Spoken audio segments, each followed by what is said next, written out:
This time on Adventureholix. We answer some of your questions about the van. We finally hit the road and explore the magnificent Snæfellsnes Peninsula, a 3-hour drive northwest of Reykjavik. And we try fermented shark for the first time from a local producer at their remote farm. First things first, a lot of you asked about our vehicle of choice, so we decided to tell you more about it. This is the Nissan NV200, which we rented from Happy Campers Iceland, who are based near Keflavik Airport. We chose this mode of transport mainly because of the flexibility and adventure it promised to provide. Plus, we had never gone on a campervan road trip before, so we wanted to try it out for ourselves.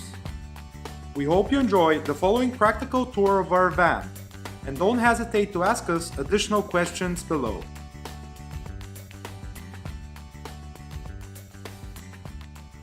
First thing I'll show you is the gas stove. It runs on these butane gas canisters. Yeah. And your 4 extra are down here. Alright. Okay? You have everything, for cooking and eating, and you got the pan, you got, utensils, cutlery, pots, plates, bowls, cups.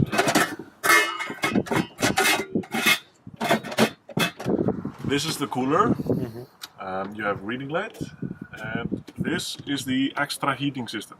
Yeah. Okay, these 3 things use electricity for power, and they get it from an extra battery that's underneath here. Yeah. So you're not using the car battery when you use this stuff. Sure. Okay. The extra battery automatically recharges itself, mainly from the alternator and the engine. So when the car is on, it's charging. But also you have a solar panel on top of the roof, which is also charging. The cooler, I'll turn it on. I would have it like 4 or 5 degrees, something like that. It's normal. But you change it, just press this one, plus minus. You can leave the cooler on always. Okay. It's awesome. You can have some fresh food. You don't need ice or nothing. Just leave it on, and it's good. Yeah. But the heating system, it's like the only thing that kind of uses the battery kind of aggressively. Yeah. And just so you know, also uses a little bit of the diesel from the tank. So you smell it a little bit when it's starting, and it's normal. Okay. But it's gonna drain the battery in maybe like hour and a half, 2 hours or something when the car is off. Yeah. Of course, it can last longer when just the car is on. Sure. But the beauty with it is like if you want to get some heat before you go to sleep without always having to start the car, turn it on like this. Blows hot air from underneath my feet here, but it takes a few minutes to start, a few minutes to stop, but it's good to use. Water tank, it's 20 liters clean, fresh, drinkable, water, and all water in Iceland is clean and for free, so take advantage of that. And to fill it up, best to go to either like a big gas station or just use the campsites. Big gas stations, they usually have like a place if you want to clean the car. So I just grab a hose. All cold water in Iceland is drinkable and good. So I just take a hose, to make it into a bed, just lift it and pull it. Like this. Then you get like a thick sheet that goes over it, makes it more comfortable. That's your bed. If you want to put it back up, you slowly lift until you hear click, click, it locks both sides, then you stop. If I don't stop right away, it unlocks and I have to start again, exactly. 2 clicks, and you can kind of just push it down and then be a little bit gentle. You get these 2 books with the car. I love this book, it's awesome. So many information here about traveling in Iceland, hiking recommendation, food, photography. It's a great book, just like your own travel guide, basically.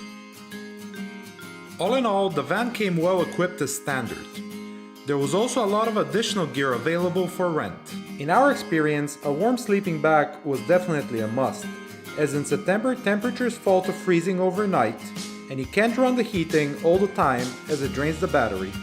We brought our own bags, but it is good to know that you can also rent them from the Happy Campers company. Cold mornings and condensation from our breath meant that towels dried pretty slow. However, the real challenge with the van was its size. Our luggage filled up most of the space, and the bed was a tight squeeze for two. For next time we know to get something a bit larger.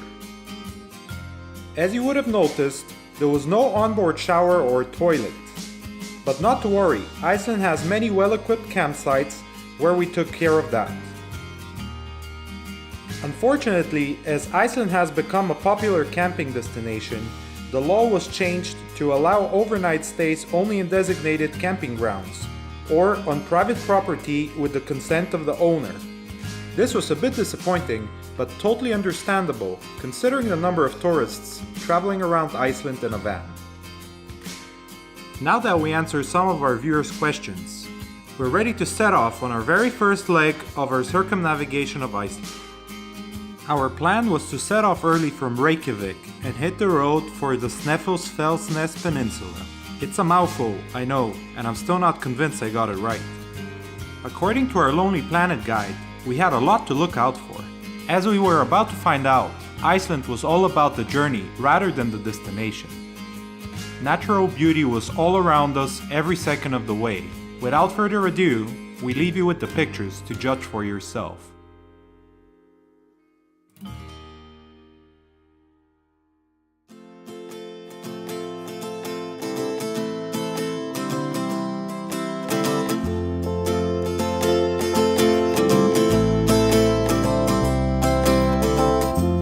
How do you do it to stay so strong? I think I lost it, and everything been going wrong now. How do you do it? My strength is all gone. I think I lost it, and it's getting too long now. It's getting too long now. The same sorrow is in my mind, but someone said to me, don't worry, you'll be fine.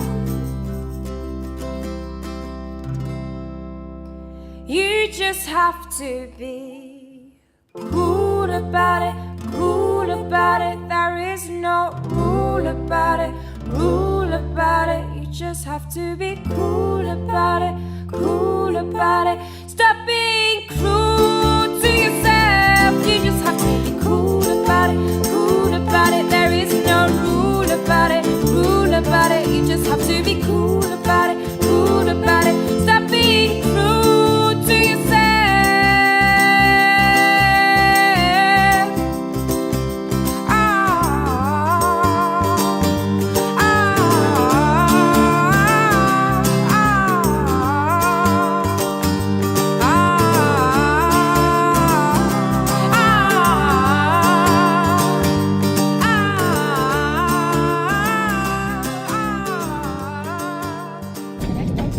Been on the road and we've underestimated how long it's gonna take us to see all these cool sights, and now it's almost 3:30. We haven't had anything to eat, so after this volcano it's off to get some food because we're dying.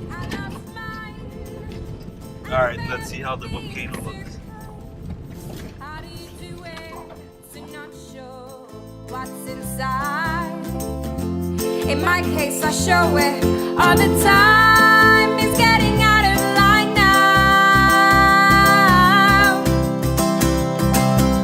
The same sorrow is in my mind, but someone said to me, don't worry, you'll be fine.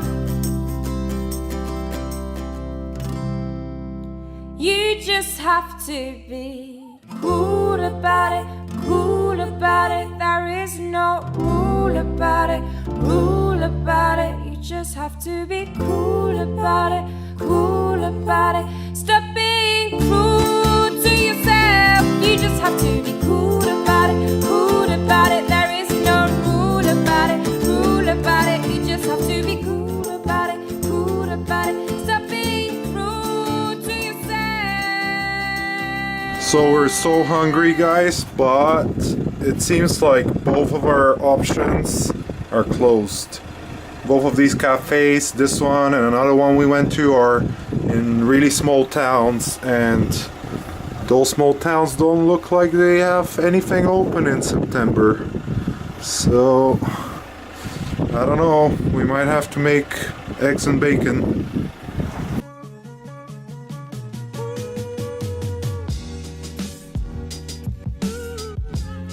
Thankfully, we did find one restaurant open in the next town over.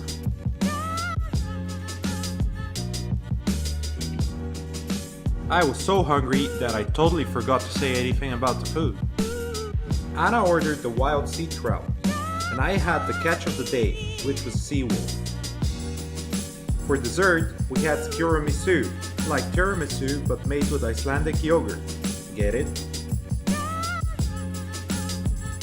After our quick but very delicious lunch at Hraun restaurant, we set off on the road again, so we can make it in time to see the shark meat factory before it closed for the night. A few kilometers before we reached the farm, we came across this amazing lava field. Finally, there it was, the Bjarnarhöfn Shark Museum / farm. They are the largest producer of traditional Icelandic fermented shark meat, and also run a museum which features the original family fishing boat and the owner who kindly showed us around and explained his trade in detail. The meat of the Greenland shark, which is used to make the final product, is poisonous if consumed fresh. Fermentation by way of open air drying neutralizes the ammonia and other toxins over a period of several months. Every visitor to the museum also gets a free sample. We were about to try fermented shark meat for the first time. Well, it has a good combination. It tastes very good with the black bread, and also with the rye bread. It's also those are like sort of a beginner's trick. It's when you try it for the first time, it's good to eat it with the rye bread. And if you like that, you can try it again with no bread. Enjoy! Thank you.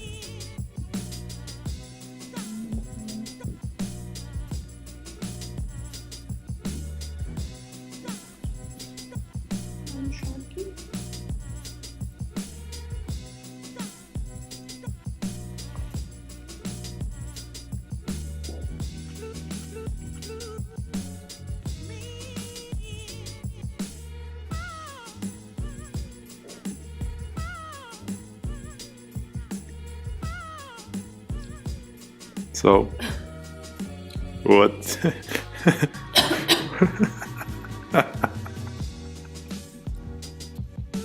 What's the conclusion? Hard to digest? Hard to swallow?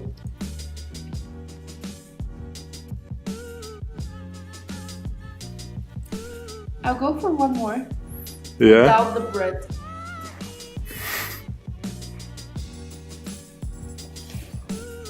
It smells like ammonia. Anna recommended I try it without the bread for the first time. So let me pick this big piece here. Oh, I thought it was gonna be hard for whatever reason, but I want to eat slowly. it's actually soft. It's like jelly.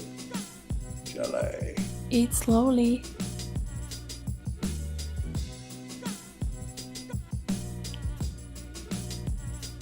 It's a bit salty.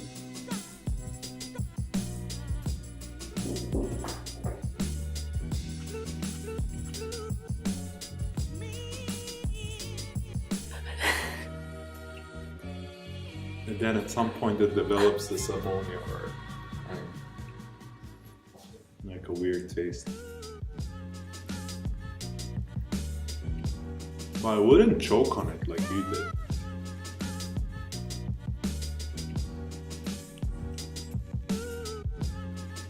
What is that taste? It's a very specific taste or smell. It's like if you ever tried your pea, that's probably it. Yeah, it must be just like that. I have never tried my pea, but it must be like that. But there is something else, maybe like in the shower, in a pool or something, it smells like pee sometimes. Take another one. I don't know. So weird.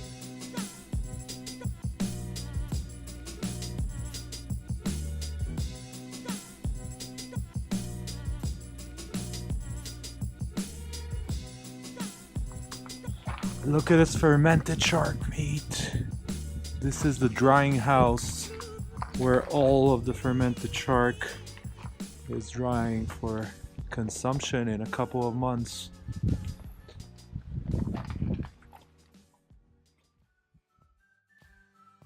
If you enjoyed this episode, we invite you to subscribe to our YouTube channel. Also, don't forget to follow us on Facebook and Instagram for the latest adventure. Links to all the places we visited in this video, as well as our social media profiles, are linked down below in the description. Again, thanks for watching and see you next week.